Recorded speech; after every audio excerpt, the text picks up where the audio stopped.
Hello and welcome back to the channel. We're continuing with our Christmas countdown with Disney stories, and today it is a Cinderella based one called A Perfect Party. Cinderella is planning a fabulous Christmas party in the castle. The staff are confused when Cinderella wants to do all the preparations herself, but it looks like the Fairy Godmother has other ideas. This is published by Autumn Publishing, and let's get into it.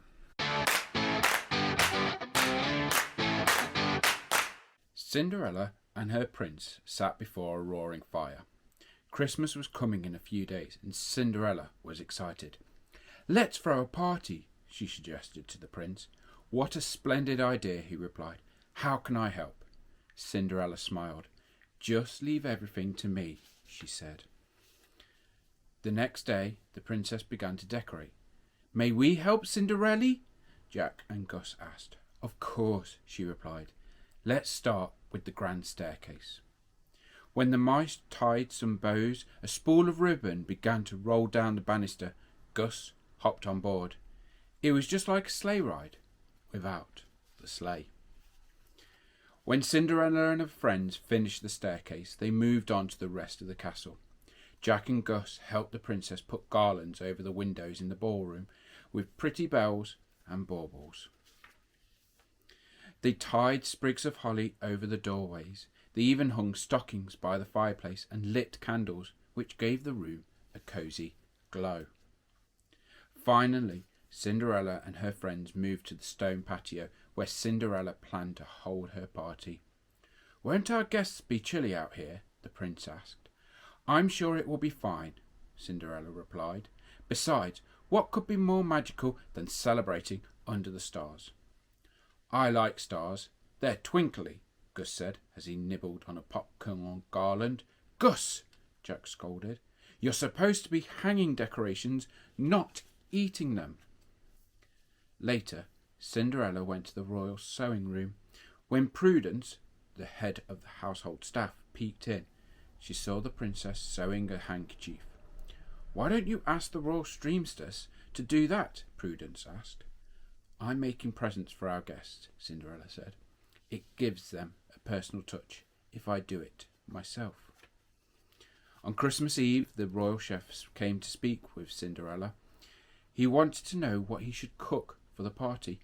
"Not a thing," Cinderella replied. Later, Prudence saw her in the storeroom filling baskets with fruit, ears of corn, and different kinds of cheeses. She was appalled. Back on the patio, Cinderella laid out the food. She said.